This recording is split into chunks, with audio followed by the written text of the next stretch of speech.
ॐ दुर्गायै नमः। ॐ शिवायै नमः। ॐ महालक्ष्मी नमः। ॐ महागौर्यै नमः। ॐ चण्डिकायै नमः। ॐ सर्वज्ञायै नमः। ॐ सर्वलोकेश्यै नमः। ॐ सर्वकर्मफलप्रदायै नमः। ॐ सर्वतीर्थमयायै नमः। ॐ पुण्यायै नमः। ॐ देवयोनये नमः। ॐ अयोनिजायै नमः। ॐ भूमिजायै नमः। ॐ निर्गुणायै नमः। ॐ आधारशक्त्यै नमः। ॐ अनीश्वर्यै नमः। ॐ निर्गुणायै नमः। ॐ निरहङ्कारायै नमः। ॐ सर्वगर्वविवर्धिन्यै नमः। ॐ सर्वलोकप्रियायै नमः। ॐ वाण्यै नमः। ॐ सर्वविद्याधिदेवतायै नमः। ॐ पार्वत्यै नमः। ॐ देवमात्रे नमः। ॐ वनिष्ये नमः। ॐ विन्ध्यवासिन्यै नमः। ॐ तेजोवत्यै नमः। ॐ महामात्रे नमः। ॐ कोटिसूर्यसमप्रभायै नमः।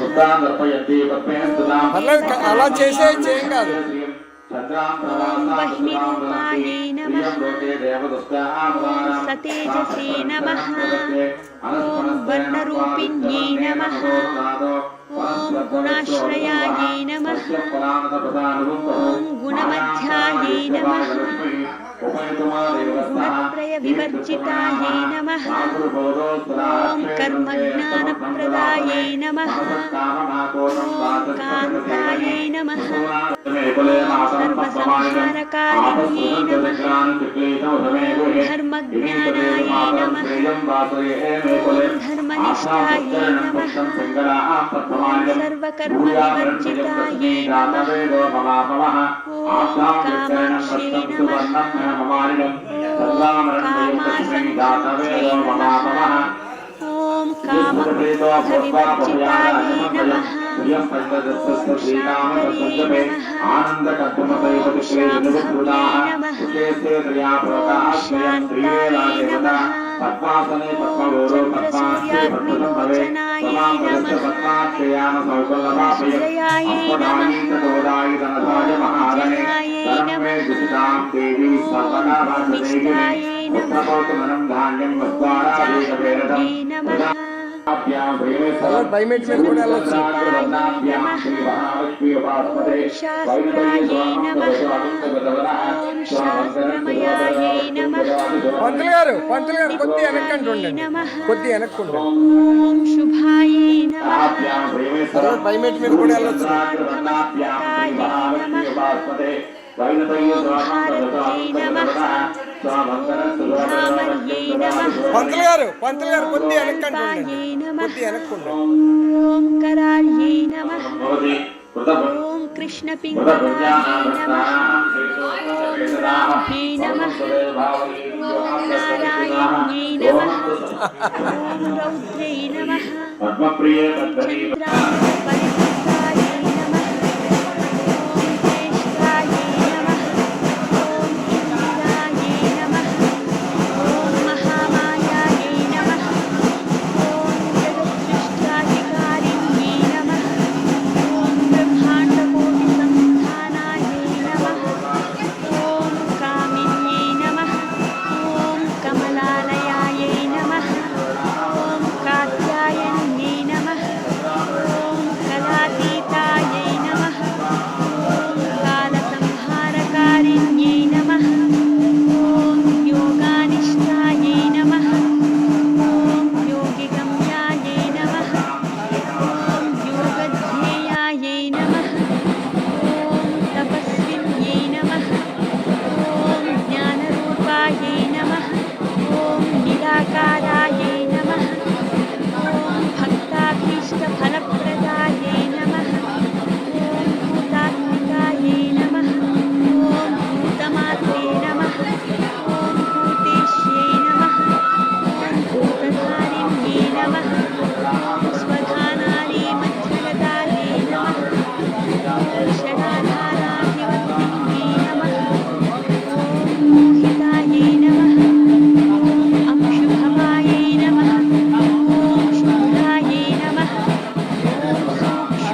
सर्वलोकेश्यै नमः ॐ सर्वकर्मफलप्रदायै नमः ॐ सर्वतीर्थमयायै नमः ॐ पुण्यायै नमः ॐ देवयोनये नमः ॐ अयोनिजायै नमः ॐ भूमिजायै नमः ॐ निर्गुणायै नमः ॐ आधारशक्त्यै नमः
ॐ अनन्तायै नमः ॐ सत्यायै नमः ॐ दुर्लभरूपिण्यै नमः ॐ सरस्वत्यै नमः ॐ सर्वगतायै नमः ॐ सर्वाभीष्टप्रदायिन्यै नमः इति श्रीदुर्गाष्टोत्तरशतनामावलिसम्पूर्णम्।